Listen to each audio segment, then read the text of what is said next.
ये चैनल आपके लिए बहुत ज़्यादा इंपॉर्टेंट है। यहाँ पे मैं आपको फ्री ऑफ कॉस्ट बहुत डिटेल से और बहुत ही इजी वे से आपको डेवलपमेंट सिखा रहा हूँ, जैसे मैं फिज़िकल क्लासेस में सिखाता हूँ। तो मिलते hi viewers, how are you.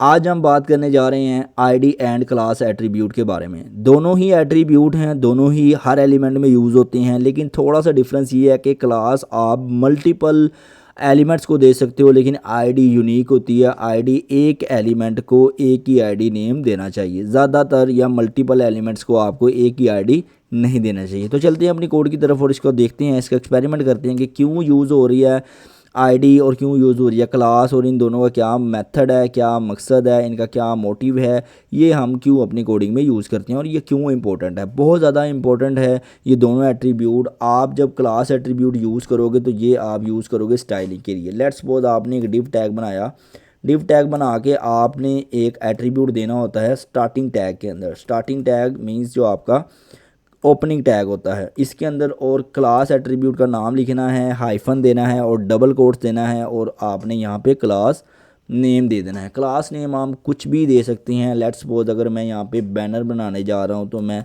Banner hyphen main section, यहाँ आपने अंडरस्कोर वगैरह नहीं देना, आपने कोशिश करनी है आप हाइफन यूज़ करें।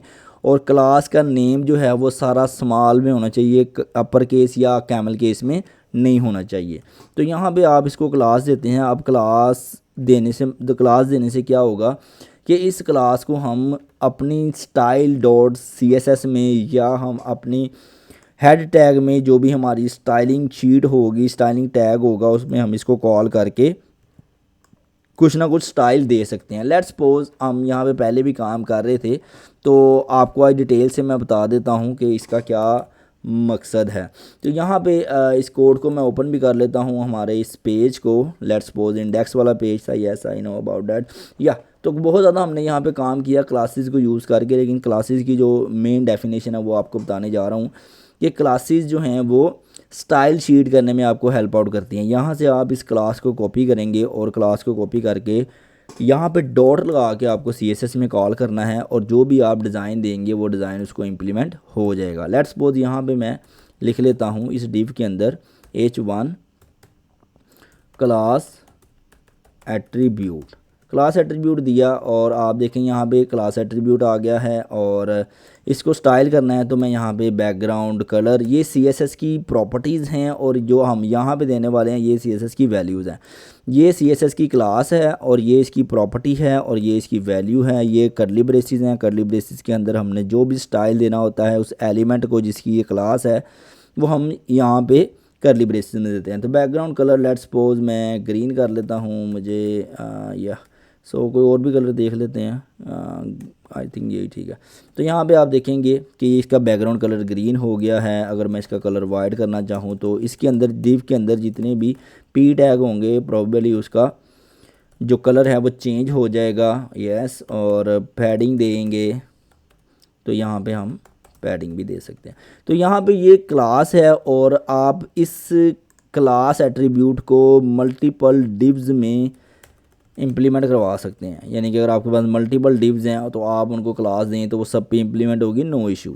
लेकिन आईडी का सीन चेंज है थोड़ा। आईडी जब भी आपने बनानी है वो आपने यूनिक बनानी है। लेट्स सपोज अगर मैं यहाँ पे एक डिव क्रिएट कर रहा हूँ और डिव क्रिएट करके मैं यहाँ पे एक आईडी एट्रीब्यूट लिखता हूँ और आईडी का नाम मैं लिखता हूँ बैनर सेक्शन, बैनर सेक्शन लिख लेते हैं। यस, बैनर सेक्शन, और यहाँ पे मैं एक H1 देता हूँ और यहाँ पे मैं लिखता हूँ आईडी एट्रीब्यूट। आईडी एट्रीब्यूट लिखा मैंने, यहाँ पे सेव किया, इसको रिफ्रेश किया तो यहाँ पे देखें आपके पास आईडी एट्रीब्यूट आ गया। आईडी एट्रीब्यूट मोस्टली जावास्क्रिप्ट में यूज़ होता है, क्योंकि इस पर अगर हमने कोई भी इवेंट हैंडलिंग लगानी है तो हम वो जावास्क्रिप्ट लगाते हैं, जावास्क्रिप्ट की हेल्प से लगाते हैं। लेकिन अगर आपने इसको CSS में ही यूज़ करना है तो आप CSS में भी इसको यूज़ कर सकते हैं। फिर इसकी प्रायोरिटी क्लास से ज़्यादा होगी, ठीक है। अभी उस पर भी बात करते हैं। बहुत इंपॉर्टेंट टॉपिक है डेवलपर्स के लिए, फ्रंट एंड डेवलपर्स के लिए ये। तो बैनर सेक्शन में हम यहाँ पे लेट्स सपोज अगर वही सारा कुछ हम इसको भी इम्प्लीमेंट करवा दें तो इम्प्लीमेंट होगा इसको भी। आप देखें ये आईडी एट्रीब्यूट भी सेम वैसी की वैसी ही इम्प्लीमेंट हो रही है। अगर मैं यहाँ पे इसको लेट्स सपोज थोड़ा सा बिलू कर देता हूँ, तो बिल्कुल किया, सेव किया, अब आप देखेंगे सेव हो गया। यहाँ पे आप एक एलिमेंट को दो एट्रीब्यूट्स भी दे सकते हैं, क्लास एट्रीब्यूट भी दे सकते हैं एंड आईडी एट्रीब्यूट भी दे सकते हैं। तो मैं यहाँ पे लेट्स सपोज लिख देता हूँ आईडी बैनर।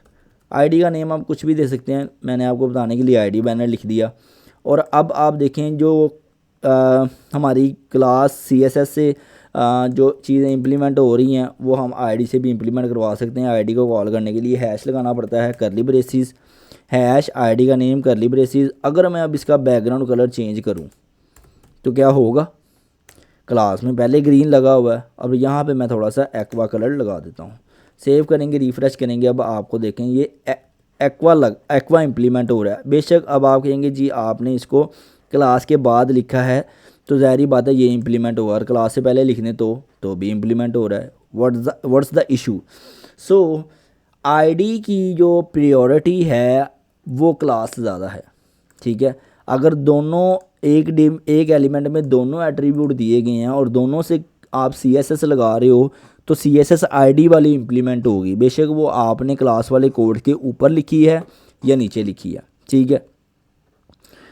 तो आईडी की प्रायोरिटी क्लास से ज़्यादा होती है, ठीक है। अगर आईडी क्लास पहले दी हुई है और आपने उसको ओवरराइड करना है क्लास के कोड को, क्लास के डिज़ाइन को, तो आप आईडी दे के उस आईडी को CSS में कहीं भी कॉल करके उसको बैकग्राउंड कलर या कुछ भी CSS दें तो आपका वो आईडी वाला कोड इम्प्लीमेंट होगा, राइट।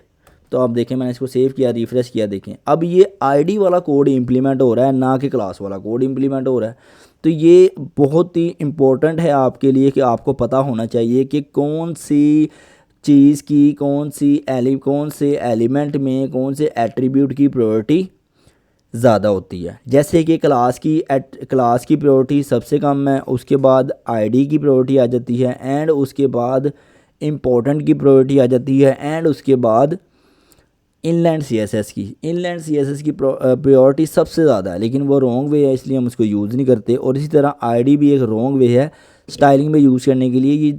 ये आपने तब यूज़ करनी है जब बहुत ज़्यादा आपकी कोई मजबूरी हो, ठीक है, या आपको कोई और सलूशन नहीं मिल रहा कि इसको ओवरराइड करने का कोड को, CSS के कोड को, तो फिर आप आईडी लगा के उसको चेंज कर सकते हैं। लेट्स सपोज फिर आपको जो है ना वो ये बताने की ज़रूरत नहीं है कि कौन सा कोड चले, ठीक है। लेट्स सपोज अभी ये मैं आपको एक और चीज़ बताता हूँ कि यहाँ पे हमारे पास ये क्लास है, ठीक है। तो ये क्लास इंप्लीमेंट हो रही है। अगर यही क्लास मैं दोबारा नीचे कॉल कर लूँ, यहाँ पे मैं इसको दोबारा कॉल कर लूँ और कॉल करके मैं इसको बैकग्राउंड कलर ऑरेंज दे दूँ, तो इम्प्लीमेंट कौन सी हो रही है, ऑरेंज वाली। अगर मैं इस ऑरेंज को यहाँ पे लिख दूँ तो सेव करेंगे, रिफ़्रेश करेंगे, आप कौन सी इम्प्लीमेंट हो रही है, ग्रीन वाली। क्यों? क्योंकि जो CSS की कोड है, CSS का जो कोड है वो कंपाइलर या वो ब्राउज़र रीड करता है टॉप टू बॉटम। टॉप पे उसको लेट्स सपोज ये मिला कि बैनर मेन सेक्शन ये है, उसका बैकग्राउंड कलर ऑरेंज है, लेकिन नीचे आया तो उसको एक और क्लास मिल गई banner main section background green, तो ग्रीन वाला इंप्लीमेंट होगा क्योंकि ये टॉप से बॉटम पे बढ़ता आ रहा है। पहले उसने ऑरेंज लगाया लेकिन बाद में उसको ग्रीन मिला तो उसने ग्रीन इंप्लीमेंट कर दिया। लेकिन अगर मैं इसी चीज़ को दोबारा इधर लगाऊं तो ऑरेंज इंप्लीमेंट होगा। तो अब हमें अगर पता ही नहीं है कि हमारा कोड हुआ कहाँ हुआ है तो फिर आपको आईडी लगा के कोड को जहाँ मर्ज़ी लिख देना है, ये इंप्लीमेंट होगा, बेशक आपने उस क्लास के ऊपर लिखा है या क्लास से नीचे लिखा है। तो ये डिफरेंस है क्लास एंड आईडी में। आईडी का यूज़ हम जावास्क्रिप्ट में भी करेंगे, jQuery में भी करेंगे, बहुत अच्छे तरीके से करेंगे। मेरे चैनल को सब्सक्राइब लाजमी कर लेना। आगे बहुत सी ऐसी आपको वीडियोस फ्रंट एंड पे आने वाली हैं, बैक एंड पे आने वाली हैं, और गिटहब पे आने वाली है, फ्रीलांसिंग पे आने वाली हैं, और बहुत से ऐसे ऑनलाइन अर्निंग के टिप्स एंड ट्रिक्स आपके साथ शेयर करने जा रहा हूँ इस चैनल पे। ये चैनल आपके लिए बहुत ज़्यादा इंपॉर्टेंट है। यहाँ पे मैं आपको फ्री ऑफ कॉस्ट बहुत डिटेल से और बहुत ही इजी वे से आपको डेवलपमेंट सिखा रहा हूँ, जैसे मैं फिज़िकल क्लासेस में सिखाता हूँ। तो मिलते हैं नेक्स्ट लेक्चर में, तब तक के लिए टेक केयर।